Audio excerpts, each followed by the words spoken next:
Vision se mobilise avec une marraine de choc cette année, Anne Romanoff, pour aider la recherche contre les maladies génétiques rares. Concrètement, le Téléthon, pourquoi et pour qui? Elisabeth de Porquerie et Christophe Monteil. Cet adolescent a les capacités mentales d'un enfant de 9 ans d'après ses médecins. Kevin est atteint du syndrome de Wiskott-Aldrich. Cette maladie génétique est due à un déficit immunitaire rare et touche un bébé sur 200 000. La vie de Kevin est en sursis.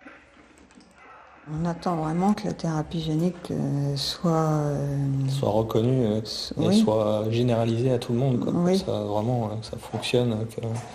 Il y a déjà beaucoup de progrès, mais bon, c'est vrai que Kevin, pratiquement on n'attend que ça. Des enfants comme Kevin qui sont atteints de ce syndrome de Wiskott-Aldrich ont un problème en fait dans le fonctionnement de leurs cellules sanguines et immunitaires. Donc on propose de prendre les cellules souches sanguines des enfants, de les manipuler au laboratoire pour pouvoir réinsérer dans ces cellules souches le gène manquant, le gène qui est déficient.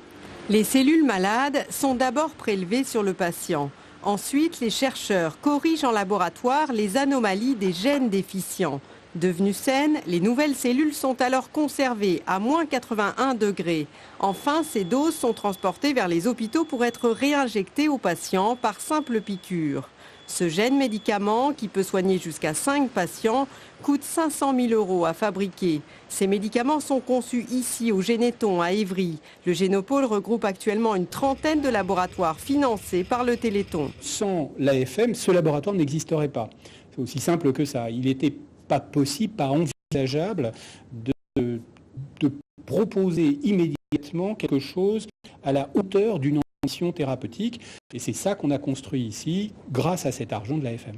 2000 chercheurs viennent de signer une pétition pour continuer leurs travaux de recherche